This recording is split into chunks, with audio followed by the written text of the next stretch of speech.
The Trump administration is continuing to dismantle the U.S. Agency for International Development, posting this message on the agency's main page web. It says on Friday, quote, all USAID direct hire personnel will be placed on administrative leave globally, with the exception of designated personnel responsible for mission-critical functions, core leadership, and specially designated programs. Secretary of State Marco Rubio had this to say. Our goal for USAID was to align the programs that it fulfills with the foreign policy of the United States. And yet, over the last 2 decades, it has not, and it has gotten worse and worse. And multiple administrations have complained about it, but none have done anything about it. We are going to do something about it.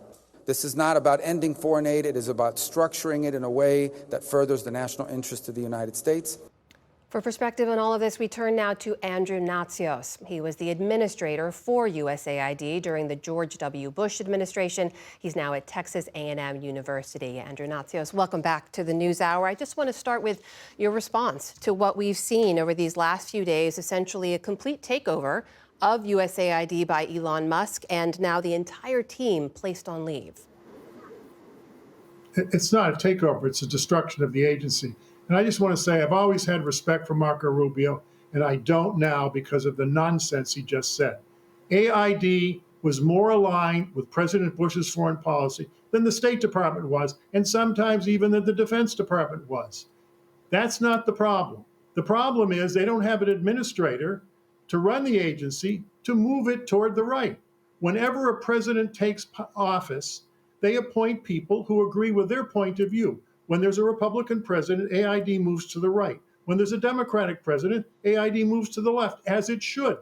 The programs that they're attacking right now are Biden administration programs. They're not programs that the career people put in place on their own. They were instructed to it by the White House.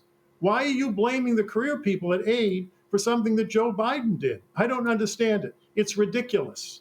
AID is one of the great powers, humanitarian powers in the world for the United States to protect the American people and our national interest, and to protect the people in the developing world from disease, from hunger, and to advocate and to change policies to encourage economic growth and investment. Well, tell us a bit, because it feels as if its future is uncertain. We know Elon Musk says he wants to shut it down. You hear Secretary Rubio saying there's going to be a restructuring. But even in this moment of uncertainty, whatever this is, what are you hearing from people on the ground in the countries USAID serves and from leaders of the countries who've partnered with the U.S. in this? Well, the people I talk to are appalled by what's happening. And I'm talking about people in the developing world and people certainly within the agency. The agency is shut down.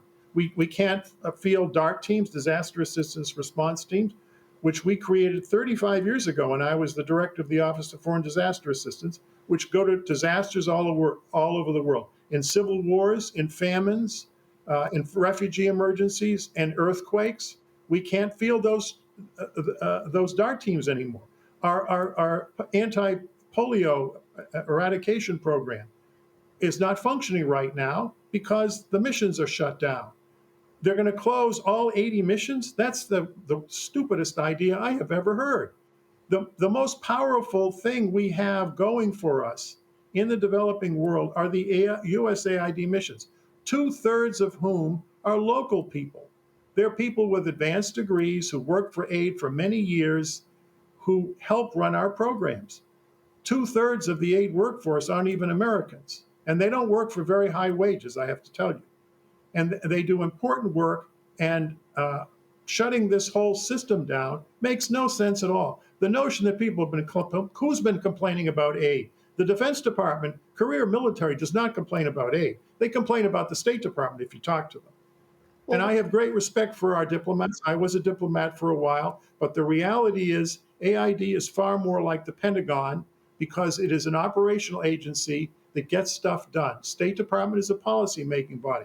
If you put AID into state, there will be no development program and no emergency programs because we will no longer be operational. Well, it will be a disaster for the United States and a disaster for people in the global south. Andrew, if I may, let me ask you about the way Secretary Rubio is talking about this, though. He says this is a restructuring, so the agency is more in line with this president's foreign policy. People will say, isn't that Well, what within does the that mean? president's What is the purview foreign to be policy? able to do that? Of course it is. The president should appoint his own designee for the aid administrator, the head of the agency, which is what I was under President Bush, and the assistant administrators, all of whom, by the way, have to be confirmed by the United States Senate and the next level down. They run the agency, and you put in place people who agree with you. I promoted more conservative people who are economists, who are pro-business in the agency. When the left takes control, they promote people on the left. That's how any administration works. That's true in the Pentagon, it's true in the State Department. What do you think the State Department was doing under Biden? They were running the LBGT flag with the American flag in all the embassies. That's not aid that did that, it's the State Department that did it. These issues are subterfuge.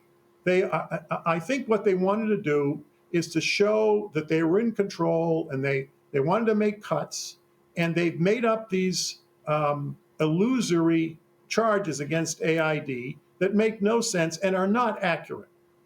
With all due respect, none of these people know anything about AID. What does Musk know about international development? Absolutely nothing. He has a bunch of young kids in their 20s. They don't know, they're techies. They don't know anything about international development. They don't know anything about the global south. They don't know anything about the programs and policies of the agency. AID is the most pro-business and pro-market of all aid agencies in the world. I can tell you that categorically. I am a conservative Republican. I'm not a liberal. And I've served in repeated Republican administrations. And the notion that the agency is a Marxist, they made the accusation was a Marxist organization. That's utterly ridiculous. I know we have private sector officers in it. We have a program that we started when I was administrator called the Global Development Alliance that brings in American businesses who contribute $6 billion a year to AID's programs. They don't give us the money. We don't give them. We jointly invest in the same projects, and we manage the projects for the businesses. The business community in the United States is very pro-AID. They never bothered to ask the business community what they thought of this whole attack on AID and an attempt to abolish it. I can't quite tell what they're trying to do. Musk says he wants to abolish aid, and Rubio says he wants to merge it into the state. Which is it? Andrew Natsios, we will have to leave it there. We do thank you for your time and insights. Thank you for joining us. Former administrator of USAID, Andrew Natsios.